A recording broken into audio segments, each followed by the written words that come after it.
So I booked a one-way ticket to Medellin.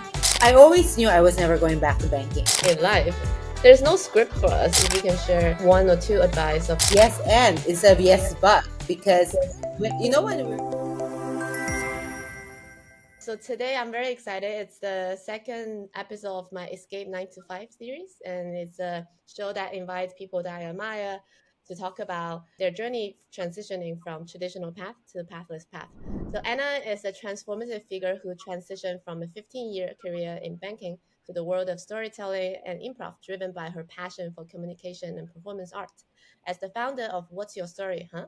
She utilizes storytellings and comedic improvisation to enhance in communication skills, offering services like one-to-one coaching, workshops, and live events aimed at personal and professional development. Anna's background is diverse, with an MBA from INSEAD and a certificate in social impact storytelling from Georgetown University, and underscoring her expertise in crafting compelling narrative that foster connection and understanding. Welcome to the show, Anna. thank you for having me. I like the name Escape from 9 to 5. Yes, yes, I came up with the name the other day one for my first episode. Thank you so much. You're joining me from Singapore. I think that's one of the benefit of working something that you like. You can connect with people from all over the world. I I don't mean, know it's whether you want to add anything for the introduction if I missed anything. Oh yes, I guess so. What is missing is that I also have a show in Singapore called "What's Your Story Slam," Okay. that I produce, created, and direct and host, basically, for people to share personal stories on stage. And how that looks like is that, imagine like a stand-up comedy show, but instead of telling jokes, people Uh-huh. tell stories. Oh, that's so cool. That's so cool. So I think it's a good segue into telling your story about how, at the beginning, you transition from traditional path to the pathless path. Okay, almost like I don't even know where to begin. So I would say, so after I quit my job, I didn't really have any plan as to what I was going to do next, except the fact that I was into studying Spanish. Like, I was studying Spanish in Singapore, which is like not the most probably useful skills to learn. Mhm. Uh, and uh, and I was learning how to dance salsa and bachata Ooh. and Brazilian zouk. So I decided to move to South America. Colombia was my choice because, based on my research, all 5 seconds of it, it said that Colombia is one of the best places to learn Spanish because their Yeah. accent is pure. Argentina is a little bit harder to understand. So Colombians speak slower, and so it's the easiest place to learn Spanish. So I've I been to see. Colombia once, so I figured, well, why not? So I booked a one-way ticket to Medellin. I chose Medellin instead of Bogota was because the weather Oh, in Medellin so was cool. supposed to be like spring. It's like 18 degrees to 24 degrees Celsius. So I like that temperature. Yeah, yeah, yeah, yeah. I've been to Colombia once, and I agree with you. When you said that it's the best place to learn Spanish, my initial reaction is because people don't speak any other language. I couldn't, I couldn't, Also, I couldn't do also, anything. also true. Um, Surprisingly, you have to really speak Spanish to get around Colombia because most of them Yeah, don't really speak English. yeah. Even at the airport, they don't speak English. So I guess it's quite of liberating, liberating story. And you said that you only booked a one-way ticket. If you can tell me a little bit more, how long did you stay there, and when did you book your return ticket, and to where? That's your next chapter of your story, I guess. So, I think when I moved to South America, my goal was to get to know South America slowly. So while Colombia was my base, I was also like, I wanted to travel slow. So Mhm. I stayed in South America for a total about 1 year, but I was like exploring different parts of Colombia. But I had an apartment in Medellin, and I also went to Peru. I went to Mexico, though that was not very close to Colombia. And Yeah. then I also went to Argentina.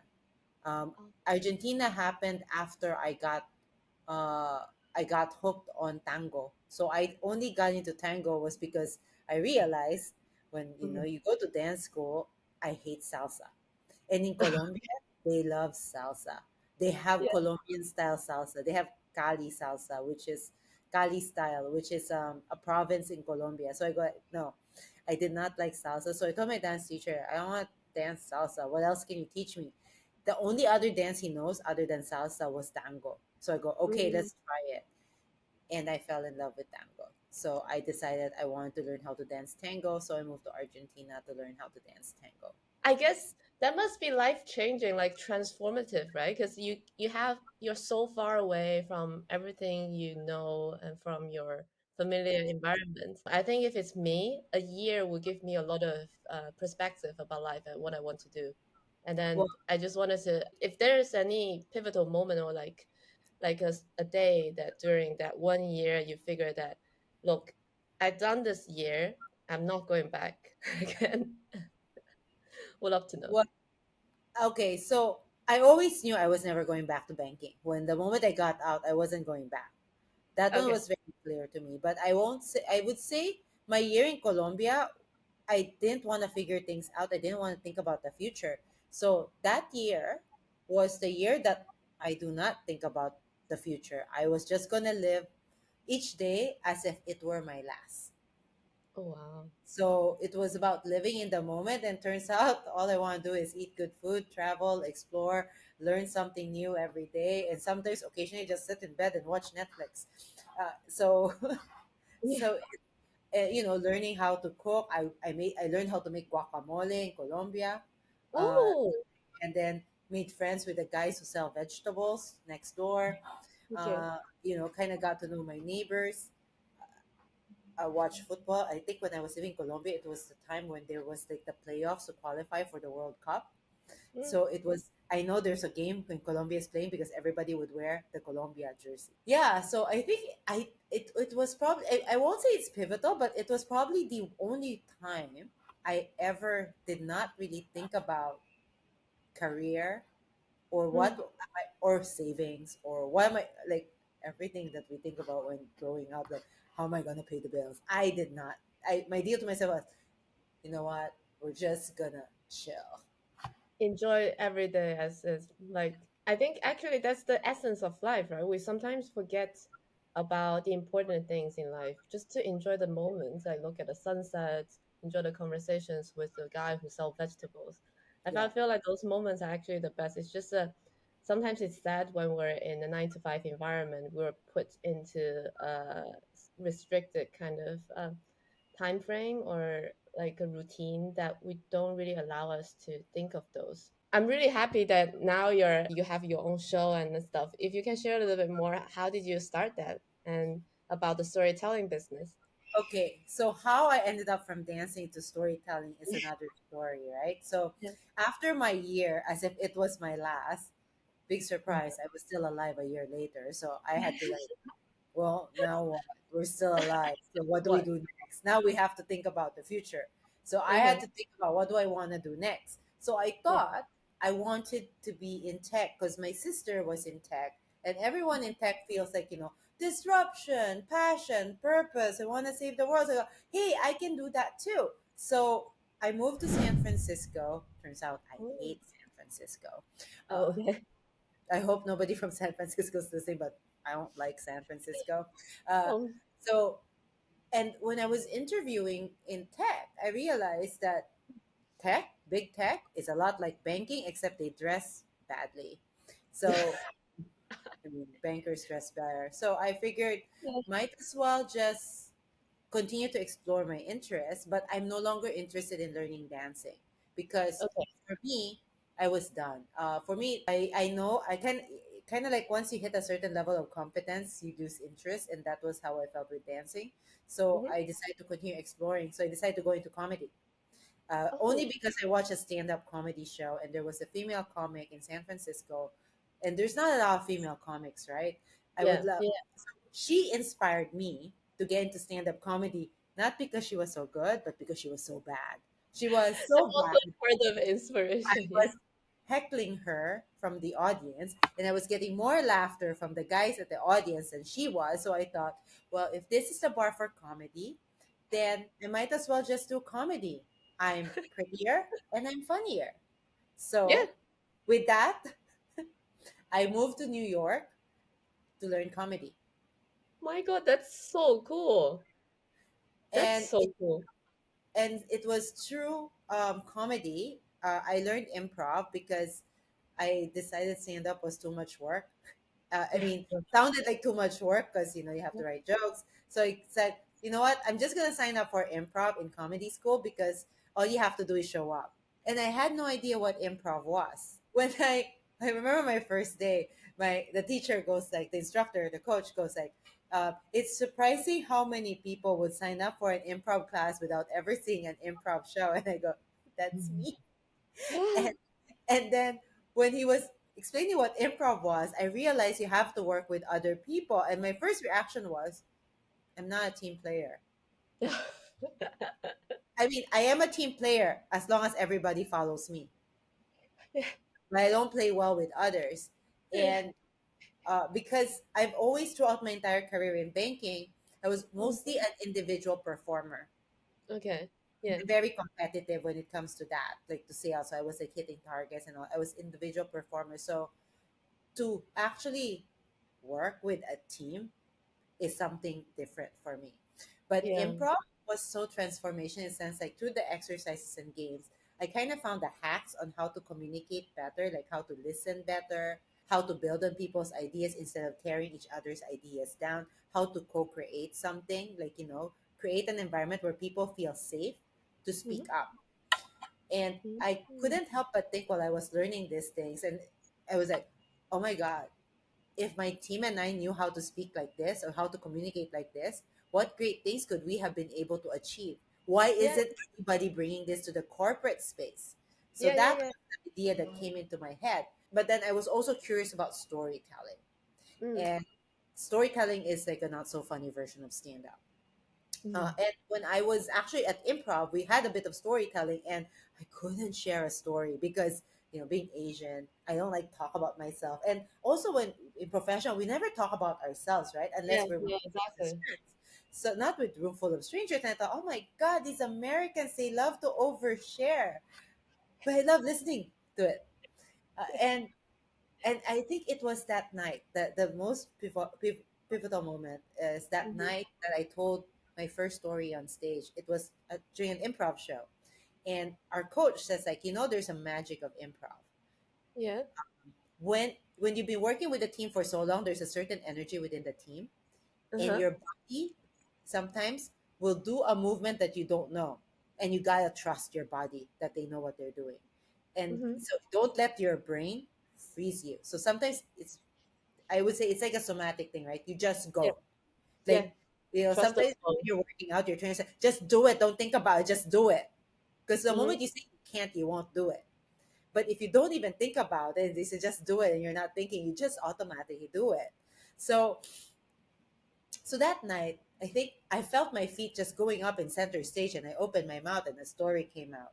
And the moment I told that story, it was almost as if like my brain neurons went on fire, like there were fireworks popping inside my head. I felt, and I heard angels sing. It was this form. Oh. Never felt any high like that kind of euphoric high that I had. Like, and I knew this was what I was meant to do. I was meant to tell stories. So that night, I decided then and there I was going to be a storyteller. I wasn't going to do anything else.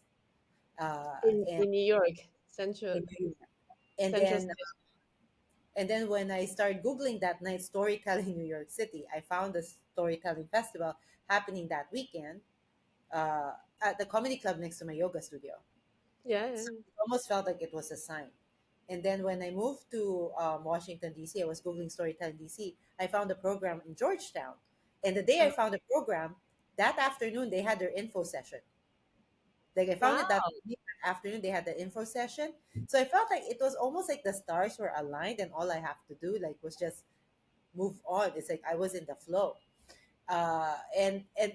And I would say it's still like I knew what I wanted to do storytime, but I did not know how I was going to monetize this or create a business around it. So that was Mhm. still required some research. Mhm. But I knew that was the path I was going to do, and I wasn't entertaining working for anybody else. Yeah, that's such a good story. I think, yeah, listening to you, listening to about the magic of improv and the moment that you figure out what you want to do for life. Because every day we're actually just improving, right? In life. there's no script for us. It all depends on how we react. So one thing leads to another. I really wanted to ask about, because you said several things I want to go back to. One is you said that if we know how to communicate the same way as doing improv, if you can share one or two advice of how people in the corporate world or in everyday life to take something from improv to communicate in our daily life. Sure. The number one thing, and they teach this at Oxford, by the way, and charge lots of money for it, is change the but to an end. So Ah, yes. yes and instead of yes but, because Yes. when we're like, suggesting, hey boss, I think we should, I think maybe we should like have a 4-day week instead of a 5-day week, right? And then the boss said, yes, but how is that going to look, to higher management if I give you guys 4 days a week? Mm-hmm. Versus saying, yes, and what ideas do you have in terms of Mm-hmm. how we can explain to management why we're going to have a 3-day weekend, or why Mm-hmm. we're going to be working 4 days a week instead of five, Mm-hmm. right? One Yeah, yeah, is collaborative, yeah. acknowledge it, and but the other one is more like a dress up version of no. It's a polite way of saying fuck no. Yes, yes, true. And how often do you or your bosses would you hear your bosses say yes but instead of yes and, or even parents? Yes, Yeah, yeah, exactly. It's funny how like I have the same experience because I stayed in the US for 2 years when I was in my early 20s. And now that I've also worked under a boss who's like American. So now that I'm in Europe, everybody think that I'm very extrovert because I also oversharing. But I mm. wanted to go back to the point that you mentioned, like because Americans say oversharing, but they don't listen well. What's the one thing that you can help people to listen well? In improv we have games in terms Mm-hmm. of like how to listen. So everyone always thinks with improv you make things up. Yeah. We don't. Yeah. We work with what's there. Mm-hmm. But that's called paying attention with what's going on. Paying Mm-hmm. attention not just with your ears, but also with your eyes. So it's Mm-hmm. not just like about me listening to the words you're saying, but listening to how you're saying it and your body language. Because sometimes when we say, I'm okay, and we don't look okay, there's that disconnect. So it's about Yeah. being able to pay attention. And also, there's like an improv game around this where listening is kind of like the arm Mm-hmm. to fingertips, right? Shoulder to Mm-hmm. fingertips. When Mm-hmm. do you listen to respond, or do you listen to understand?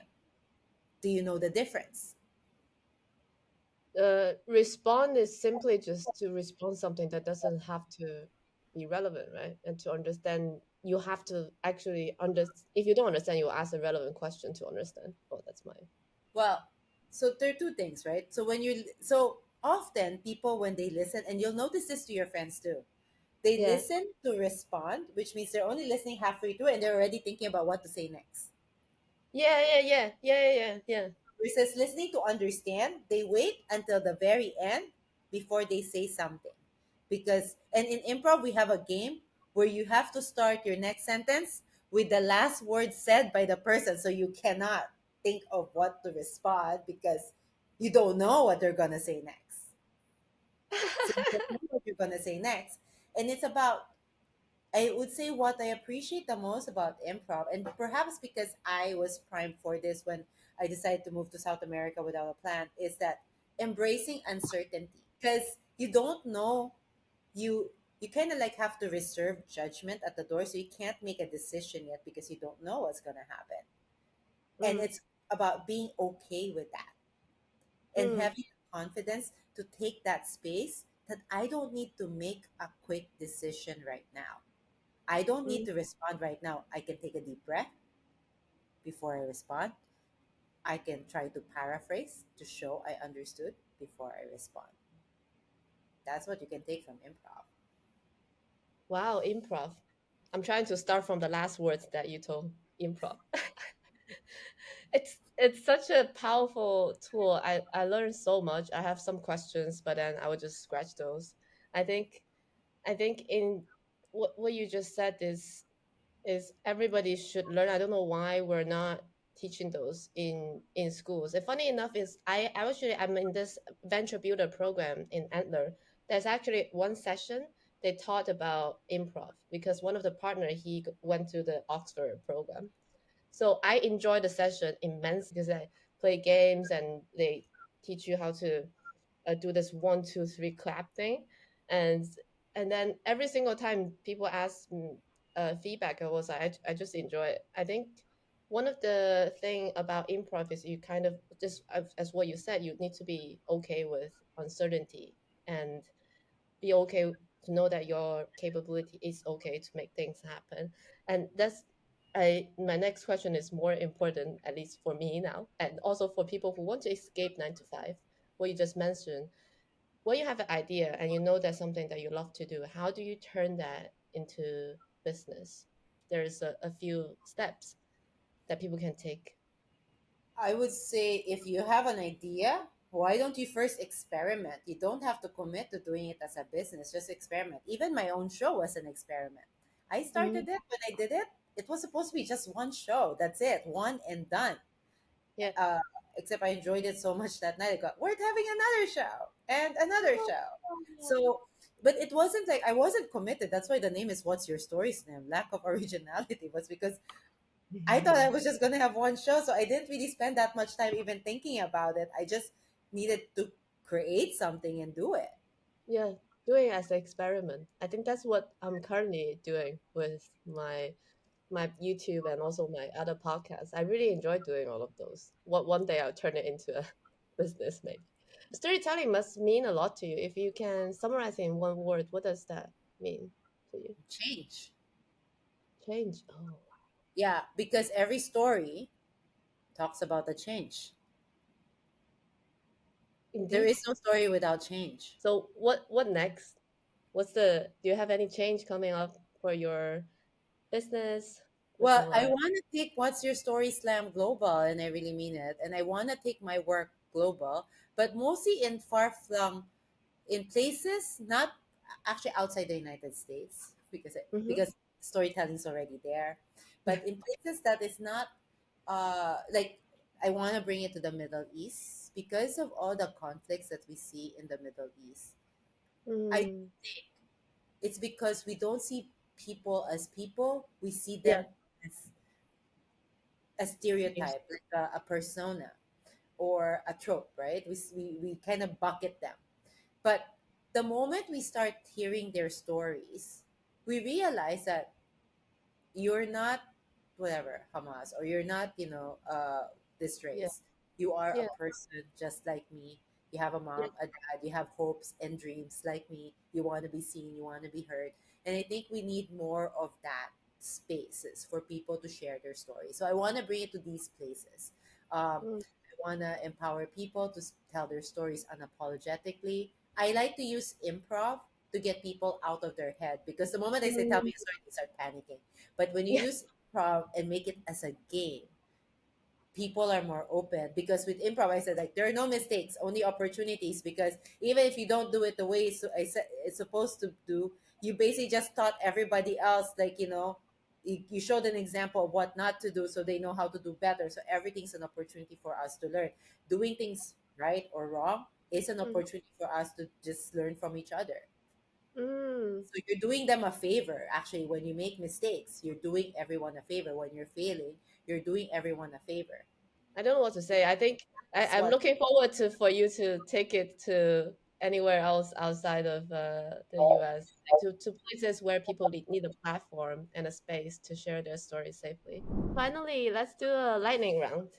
Uh, What's the first thing you do in the morning, and why is it important to you? I meditate in the morning. Oh, really? For how long? Normally about 10 to 15 minutes, Uh huh. but it's a guided meditation because otherwise I'll fall asleep.